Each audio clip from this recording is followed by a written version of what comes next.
Hey, welcome to you for another installment of Lock It Up Sports Talk. My name is Logan Lockhart, and here we are on the Fines Huddle Network. Whenever or wherever you may be watching this, I'll tell you when I'm doing this and talking right now, it's the afternoon after the Toronto Blue Jays really took a deep dive into the free agent market. I'm shocked by it. We'll get into that.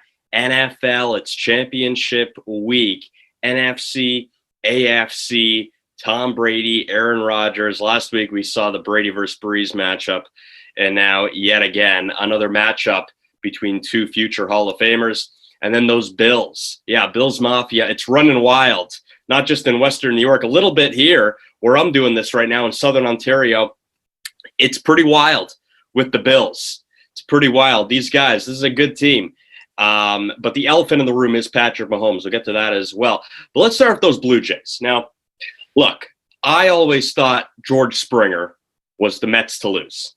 And George Springer is now a Toronto Blue Jay, and the Blue Jays just gave him the biggest contract in franchise history. They've never given a guy this big of a contract. Before this, you had deals like Russell Martin get a big deal. You had Vernon Wells get a deal. It was 7 years, about $18 million a year. That was big at the time for the Jays, the biggest for the franchise then. But now coming into the fold. And we always thought, okay, it's the Mets. I mean, the Mets are the team here. Steve Cohen, the new owner, it's theirs to lose. They're the kind of the hot team of the offseason. But things changed. Things changed once the Mets acquired Francisco Lindor. That's when everything changed, because now the Mets are sitting there going, hey, we got to eventually sign Lindor to an extension. We rather keep Conforto in the outfield. And with all that money, hey, you just can't get George Springer, possibly. Now, the Mets still could have done it. But I think once they got Lindor, that really changed a lot. Now, here we are with the Blue Jays. And you're looking at this lineup. And you're going, wow. You have everything now, because they just signed Michael Brantley as well. So now the question is, how does Randall Grichuk fit onto this team? And if you're looking at it from face value, I would say he probably doesn't fit on this team. I would have said maybe there's a spot for Grichuk at some point if they didn't sign Brantley. But the thing about Michael Brantley, it appears that this was a package deal. Wherever George Springer was going, Brantley was going along with them. They have the same agent, and reports indicate that after Springer signed up the Jays, right away it was get Brantley. That's how it is. Springer was convincing the Jays. It was all just going to this full circle of the Jays getting both those guys. It's a package deal. Huge 24 hours for the Toronto Blue Jays. And all of a sudden, in this AL East, you're looking at the division, and you're looking at Tampa Bay, who traded Blake Snell. And Tampa Bay's still going to be good. And Tampa Bay's going to be good down the road as well. They're not going anywhere. But they did, on paper, if we're going to be fair about it, get worse in the offseason. The Yankees, underwhelming offseason, probably. They got Kluber in there. They re-signed DJ LeMahieu. But other than that, you're looking at a Yankee team that's kind of at the same place, and I think a lot of people in Toronto are thinking the Jays can reach that very soon. The Red Sox have had a brutal offseason. You can ask people in Boston. I've had Tyler Milliken on this show a few weeks ago before Christmas, who joined me from Boston, and he's saying, Red Sox fans, not too optimistic right now. And then Baltimore's in a complete rebuilding phase, and it appears that that's how it's going to be 2021 and on. The thing about the Jays is this. Right now, it's about the lineup.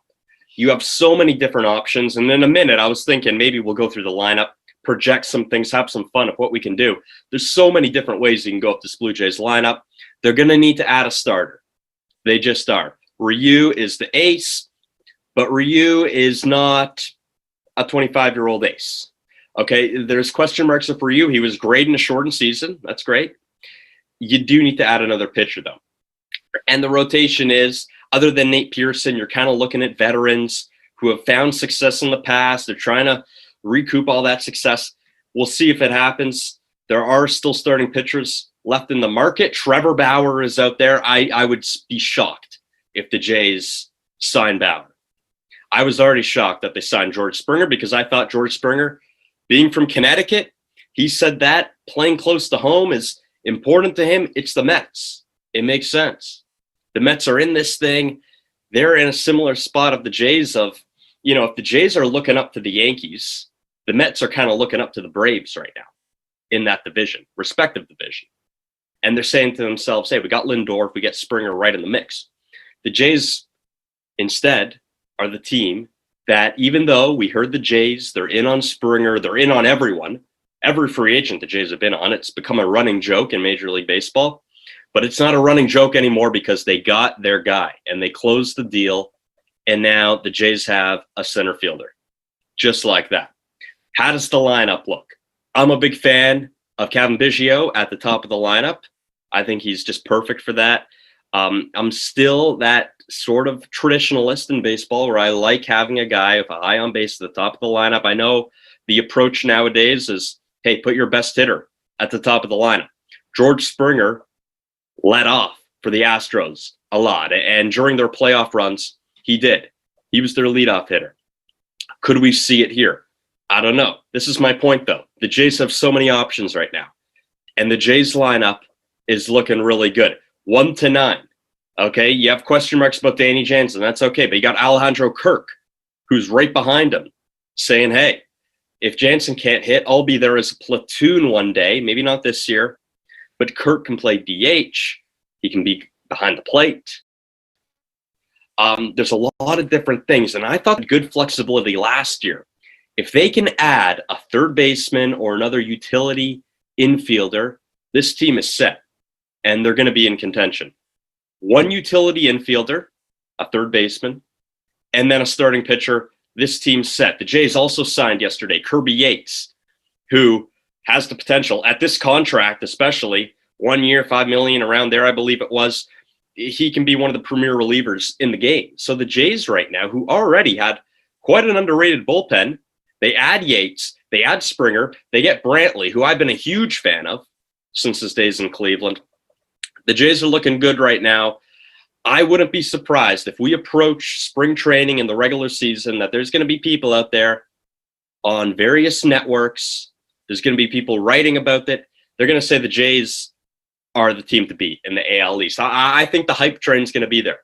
And maybe it's prisoner of the moment, but right now, the Toronto Blue Jays, they're in a prime spot right now. Listen, when you add a guy like George Springer, at that contract, which is 6 years, and I do have my doubts about George Springer playing center field 4 years from now. I'm just not sure if that's realistic. Okay, if you look historically at free agents, outfielders, signing of teams, outfielders, it hasn't been a kind look for a lot of these guys. I think of Ellsbury as Exhibit A. But the thing about George Springer is this. He kind of does it all. Good defender, relatively good. With the bat, he can do it all. He can get on base. He can hit for power.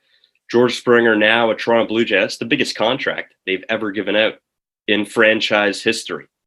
And you think about free agents coming to Toronto. It's been relatively dry for just about ever.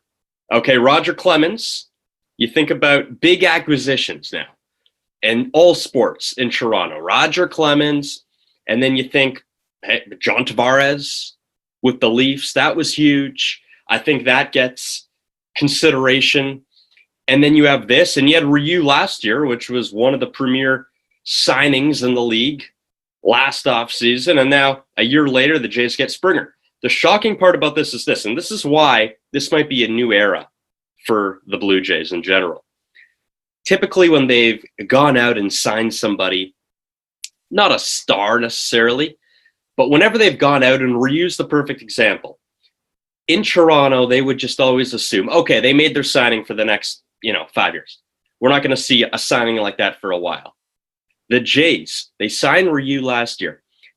12 months later, they signed George Springer. This is new. This is very new because this is something that people in Toronto are not used to, especially with baseball. And you know that a guy like George Springer, this is a name. This is a guy who's been a World Series MVP, right? I mean, postseason MVP. George Springer, he is the guy. He was part of that nucleus in Houston. You can bring up the cheating scandal. It doesn't matter. George Springer can play, and now he's in center field. What do you do with Randall Grichuk?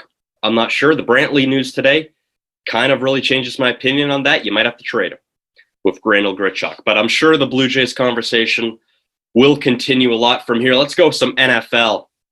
You know, you see Tom Brady versus Drew Brees on Sunday, and you think to yourself, okay, this is the matchup of a lifetime. You know, even though these guys are past their prime, quote unquote, if you look at their age, you're looking at two quarterbacks that are matching up. They're two future Hall of Famers. What you saw was Tom Brady is a guy who can still play at a level that's high enough to make a playoff run. And then on the contrary, Drew Brees is a guy that just can't. And that might have been Drew Brees' last game. It was sad to see him go out that way, but you know what?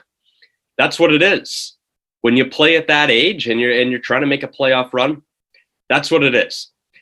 The Buccaneers, they're clicking at the right time. I've been saying this for weeks. And in the NFL, if you're clicking at the right time, you're getting hot, good things are going to happen. And that's why I think the Tampa Bay Buccaneers are going to go to the Super Bowl. They have to go to Lambeau. They have to go to Green Bay. The problem with this is that the Packers don't have any flaws on their quote-unquote resume this regular season. The only one that you can really point at, I think, is the game against Tampa Bay in Week 6. The Packers went to Tampa Bay, and they got ran all over. They only had 94 rushing yards the entire game. It's not the same Green Bay team, though.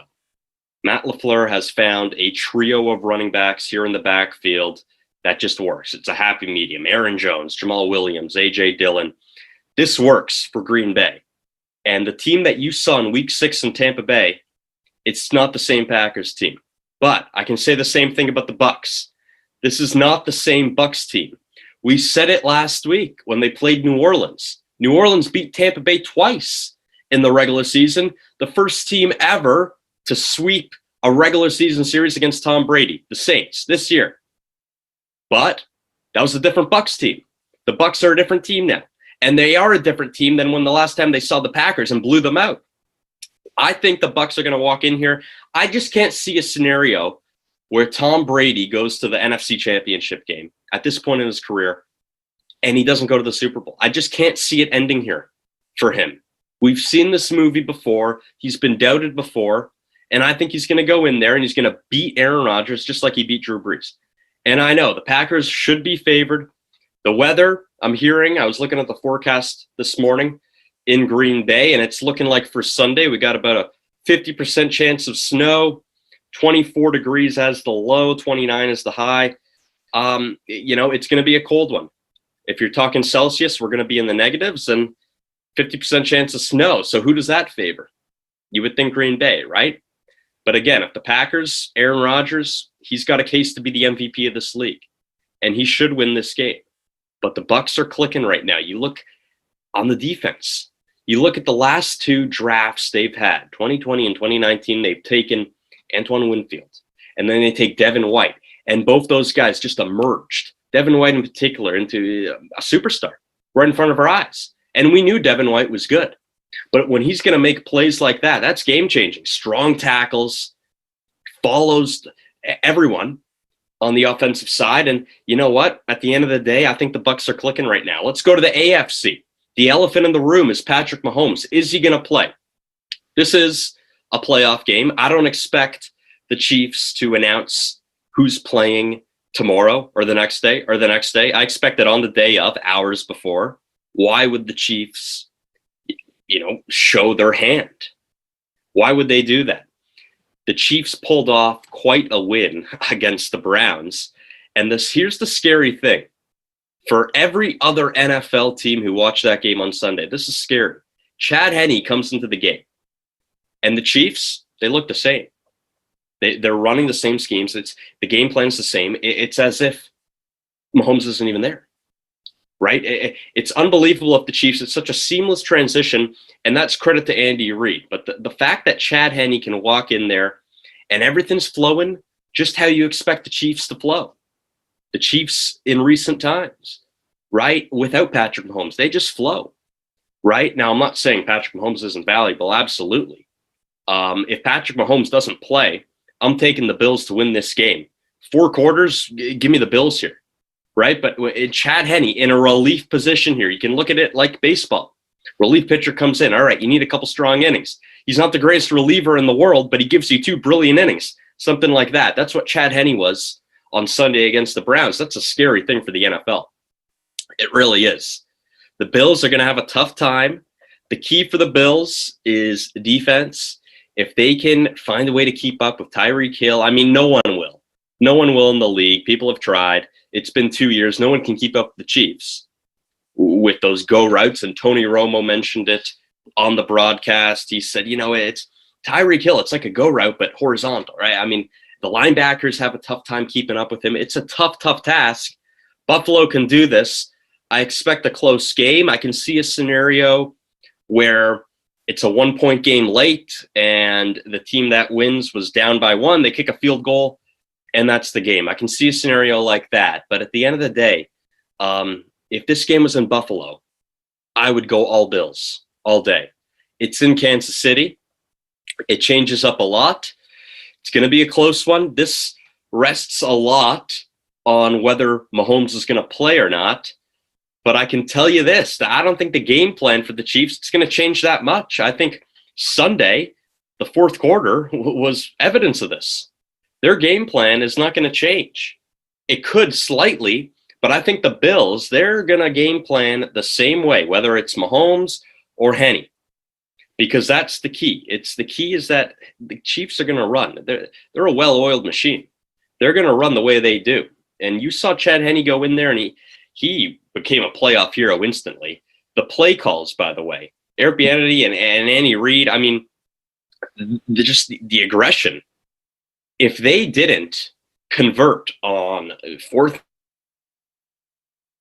and went down, Baker with no timeouts, and Cleveland won the game, do you understand how much heat would be on Andy Reid right now? Right? I mean, we just ignore the fact that he just pulled off the risk of a lifetime playoff-wise, and it worked. You talk about the analytics all you want. That was pro analytics, and it worked. It didn't work in the World Series for the Tampa Bay Rays.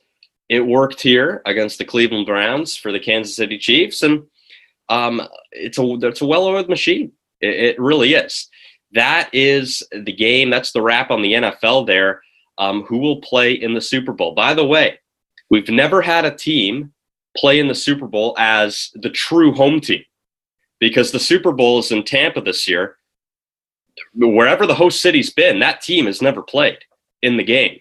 It could change this year, and it could be Tom Brady. How ironic would this be if the first time this happens in NFL history is Tom Brady, who goes from the Patriots to Tampa? Oh, the Super Bowl's in Tampa. Oh, he's 43. He gets the Super Bowl. Wouldn't that be something? Could happen. And I'm picking the Bucs to win that game. I'm going to go out on a limb. I know the Packers, they should win the game, right? If you look at it, they really should. It's a different time, though. Someone mentioned something interesting to me earlier. They said the Packers have had identical seasons last year and this year. Last year, they're 13-3, and the games they lost in the regular season were against the team that they ended up losing to in the championship game. That was the San Francisco 49ers. This year, the Green Bay Packers, kind of same situation. They lost to Tampa Bay earlier in the regular season, and now they play them in the NFC Championship game. Maybe this happens again. Aaron Rodgers, he's stuck on one Super Bowl ring, just like Drew Brees was. And now, Aaron Rodgers, he's got to take that next step. You got to get that second Super Bowl, right? It's a big thing for a lot of guys. If you look at the NFL historically, it's a big thing to have two. You can have one. Guys have one, and that's fantastic. If you have two, you're putting yourself in a whole nother category. Aaron Rodgers right now, only one Super Bowl. Tom Brady, he's got 6 right now. He's going for 7. Pretty remarkable stuff. Now let's go hockey here. And NHL season, we're about a week in now. And hear me out here when I say this, but I'm really enjoying these divisional matchups. And I remember the NHL back when you would have teams within your division, and I'm talking back in the era when you had the Northeast and the traditional Atlantic division and the Southeast. You would play your division teams 8 times a year, and that's what we're seeing right now, and I like that. I didn't like how the NHL moved away from that. I don't like the whole idea of playing everyone in the league at least once, right? For example, you can have the Leafs playing, San Jose. That now every team's in every arena. So the Leafs are playing the Sharks twice, for example. One in Toronto, one in San Jose. I'm not a big fan of that. I like establishing these rivalries. And I like the fact that the Leafs and the Sens and the Leafs and the Habs, they're playing 8, 9, 10 times a year here. I like 8, right? And what you have in a traditional NHL schedule, if this was a normal year, the Leafs would play Montreal 4 times, sometimes 3, depending on the division team. It's not even. I like these division matchups. And the NHL, I don't think they're going to stick with this. They won't. I know they've said that this Canadian division, it's called the Scotia North Division, it's not something that's in the plans moving forward. But if you really think about it, I like this whole idea. There's got to be a middle ground here, because I think this can work with the rivalry games. I like it. I like points. A lot of them, the bulk of the points that are being rewarded are within the division. It makes for incredible intrigue. And let's look at the North Division right now. You have Toronto at the top. But, other than that, you're looking at a scenario of this division where it looks like it's going to come down to the wire, because every point is within the division. So everyone is winning every day in the division. Think about it from this perspective. I mean, tonight, when I'm doing this, the Leafs are playing the Oilers tonight, and that's a division game, and it hurts a lot of teams if you don't get off to a good start. Right now, Vancouver, they've had some tough games. Vancouver won their opening game. They've lost 3 in a row. Again, if Vancouver continues to struggle for another 6 or 7 days, they're going to be way behind, and it's going to be tough to recover in a 56-game season. It's very similar to what we saw in baseball. But Vancouver here, it's going to be tough for them to recover if they have another stretch of 6 or 7 days where they're not playing that well. It's going to be tough. Edmonton, they're in the same boat. They played 4 games and they've won 1. And that was against Vancouver, actually. So again, it's going to come down to the wire. I anticipate that in every division. But in this division in particular, this is the only division in hockey right now, the Canadian division, as people like to call it. It's got 7 teams. Every other division in the NHL has 8.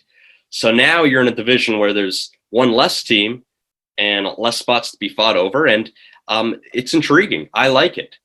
We thought under all this crazy circumstances with COVID and how it's affecting the way we watch sports and the way we view it, this has been something that I'm into. I would not keep it. I would still like, for example, the Leafs. I want to see the Leafs playing the Flyers and playing the Rangers, playing the Sabres, and playing the Red Wings, right? Bruins, still want those games, but I think absolutely it's a no-brainer to play more games within your division. I like the number 8 a year. Okay, why do I care that the Leafs play the Kings or the Stars? It doesn't matter to me. Maybe once a year, not twice. It's too much, and I'm in favor of that. Now, the reason why they don't do that is because they want every team in every arena all year. So you go to every city, and that's more revenue, and that's more eyeballs.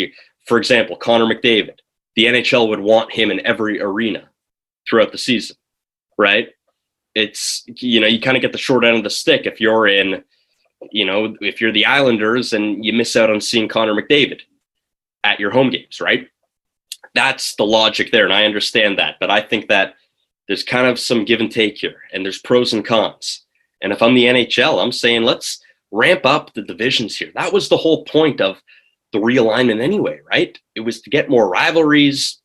It was to keep the playoffs within the division, which I don't like, but this is how it's going. And I'm in favor of more division play. I remember the days it was 8 times a year, and I thought it was brilliant, right? And you would have, growing up in Toronto, I'd have Leaf Sens on a Saturday night. And then the next Saturday, it would be the same matchup, right? It became a tradition, right? That's how it is. In favor of more divisional play post-pandemic NHL season. But that is all for me here on Lock It Up Sports Talk, here on the Fines Huddle Network, wherever you may be watching. We stream live on all social platforms every Wednesday at 1 o'clock. I'm your host, usually a guest. A guest will join me next week, and we'll see what direction we take it. By then, we will know our Super Bowl matchup, and we'll take it from there. There will be a week off, a bye week, where there is no football after this in preparation for the Super Bowl. We'll find out some of the award winners, MVPs, Offensive Rookie of the Year, Defensive Rookie of the Year, all that good stuff, and we'll find that out, and we'll have a guest on the show to break it all down. All social platforms, Lock It Up Sports Talk with myself, Logan Lockhart, airs 1 o'clock on Wednesday, Twitter, Facebook, YouTube. You can follow me on Twitter. I will repost this, and that's where we stand. Enjoy the football, enjoy the hockey, enjoy the basketball, and look forward to those Toronto Blue Jays because they're looking good in the AL East. Until next week, this is Logan Lockhart signing off.